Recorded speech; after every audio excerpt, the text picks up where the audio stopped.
우상호 서울시장 후보의 파렴치한 표앵벌이 작태가 도를 넘고 있습니다. 박원순 시장이 자신에게 혁신의 롤모델이라고 했습니다. 박영선 후보에게 밀리는 우상호 후보가 어떻게든 박원순 지지자들의 표라도 구걸하고자 발버둥 치는 것으로밖에 보이지 않습니다. 더욱 불편한 진실은 우상호 후보의 눈에는 2차 피해에 시달리는 박원순 시장의 성범죄의 피해자는 안중에 없다는 것입니다. 당장 후보직을 사퇴하고 정계에서 은퇴할 것을 촉구합니다. 더불어민주당 우상호 서울시장 후보의 파렴치한 표앵벌이 작태가 도를 넘고 있습니다.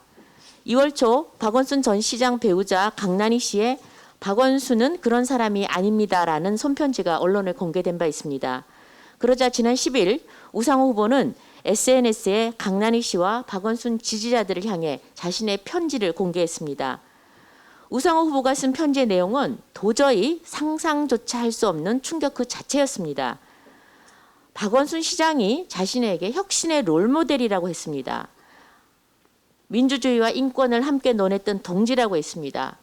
해서 박원순 시장의 정책을 계승하고 그의 꿈을 발전시키는 데 앞장서겠다고까지 했습니다.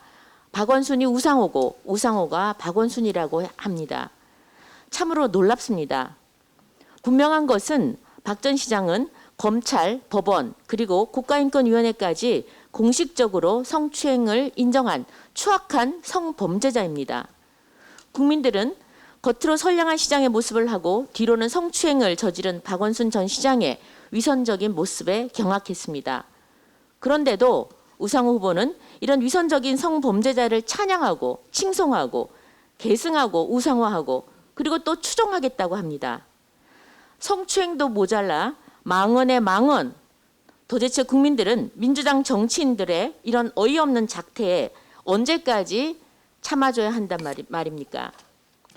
이런 파렴치한 망언들은 박영선 후보에게 밀리는 우상호 후보가 어떻게든 박원순 지지자들의 표라도 구걸하고자 발버둥 치는 것으로밖에 보이지 않습니다.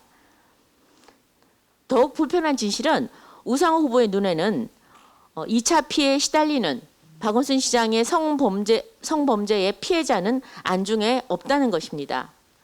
과연 이런 후보가 천만 서울 시민을 대표할 자격이 있는지 심히 의심스럽습니다.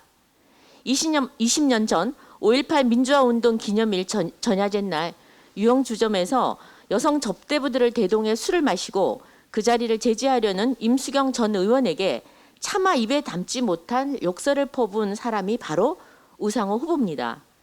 이런 우상호 후보가 지금은 성범죄자를 계승하겠다고 합니다.